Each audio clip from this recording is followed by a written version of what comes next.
Working at a retail store was never glamorous, but it paid the bills. I spent my days behind a cash register, ringing up customers and exchanging pleasantries. It was a monotonous routine until one fateful afternoon when my world was shattered by the cruel hands of a robber. The day started like any other, a steady stream of customers, the beeping of barcodes, and the gentle rustle of shopping bags. Little did I know that danger lurked in the shadows, waiting to pounce.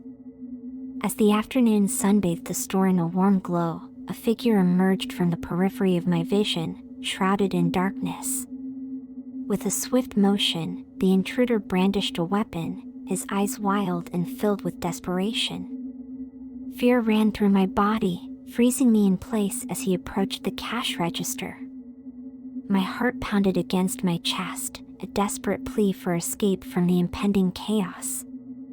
In harsh and cold voice, he demanded cash and told me to open the register quickly or else he would hurt everyone.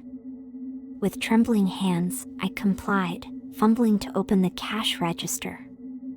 My mind raced, torn between self-preservation and the safety of those around me. I dared not defy the intruder's orders, knowing the consequences could be dire. As the cash drawer slid open, a cascade of bills spilled onto the counter. The thief's eyes gleamed with triumph, their cold gaze searing into my soul. In that moment, I felt violated, as if a part of me had been stolen alongside the money. The boundaries of security had been shattered, leaving behind only shards of vulnerability. As the intruder snatched the cash and left in a hurry, the staff and customers were left shaken up. A whirlwind of emotions consumed me. Anger mingled with fear. The police arrived swiftly. Their presence immediately made me feel a sense of safety. I provided them with every detail I could remember, the intruder's appearance, his actions, and the weapon he wielded. It was my duty to aid in bringing him to justice, to ensure that he would not inflict the same terror on others. Days turned into weeks as the investigation unfolded, and the echoes of the robbery continued to reverberate through my life. Anxiety became my constant companion, as every stranger who entered the store made me cautious. After a few months, the robber was apprehended. Knowing that this dangerous man had been taken off the streets brought a bittersweet mix of relief and closure. Justice had finally been served. That incident ended my retail career, and I decided to pursue jobs that did not require me to handle any cash out of fear that I would be targeted in a similar fashion. Be careful, everyone, and stay spooked. I used to be an ordinary retail manager who enjoyed my job very much. I enjoyed helping customers and, of course, meeting new people. Little did I know that my life was about to take a sinister turn when an unassuming male customer crossed the line between normalcy and fear. It all started innocently enough. He was a regular customer, someone I had exchanged friendly conversations with during his many visits to the store. But gradually, his interactions took on a different tone. He began to linger longer, his gaze lingering on me a fraction too long, his questions becoming more personal. Initially, I dismissed the signs as harmless curiosity. After all, customer service required friendliness and engagement. But as time passed, the unease grew within me. I began to notice him outside of work, lurking in the background, watching my every move. The feeling of being observed intensified, and I knew deep down that something was terribly wrong. One evening, as I left work, I sensed his presence behind me. Panic clutched my heart, and instinct propelled me to quicken my pace.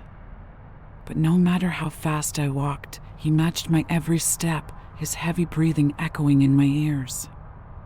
Fear coursed through my veins as I realized he was following me home. I reached my front door, fumbling with my keys, my hands trembling.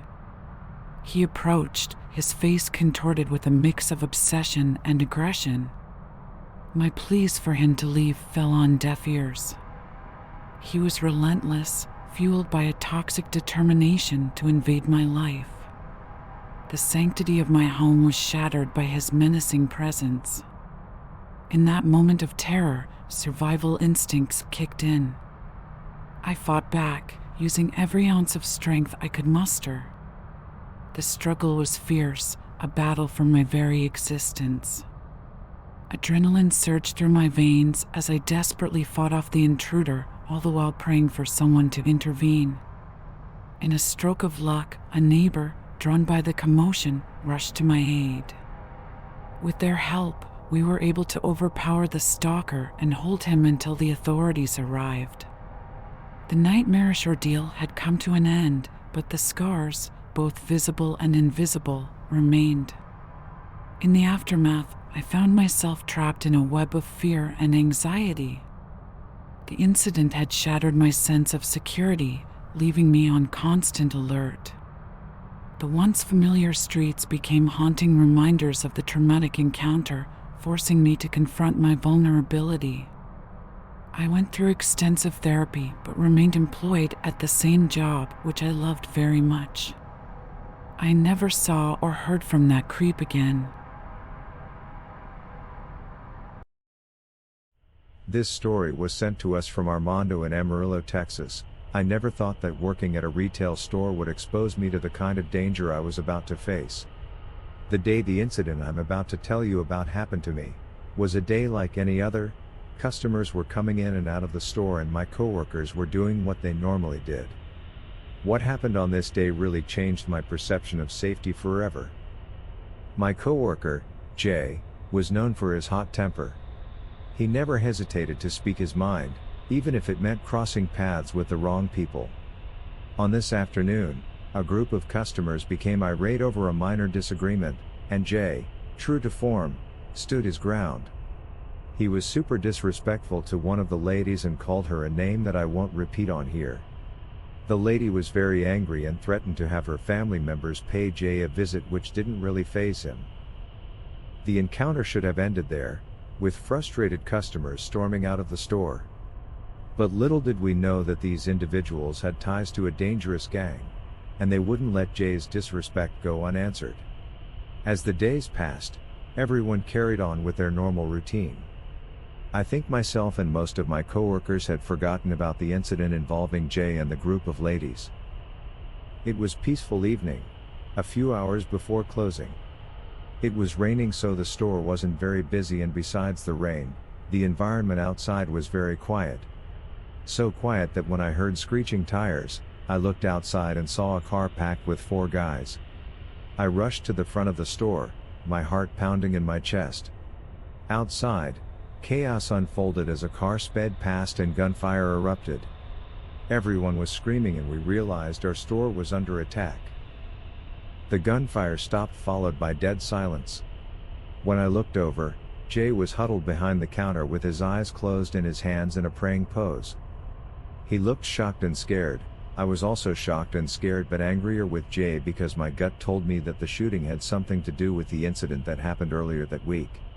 I think many of my coworkers felt that way. We were mere pawns caught in a violent game we never asked to be a part of. The cops arrived very quickly. Their lights were flashing as they sped towards the store. After the shooting, the store closed temporarily as reconstruction began. It took a few weeks for the store to reopen. Slowly but surely, the store reopened its doors, and we returned to work. When we returned to work, it took a few days for it to be made clear that Jay had been fired.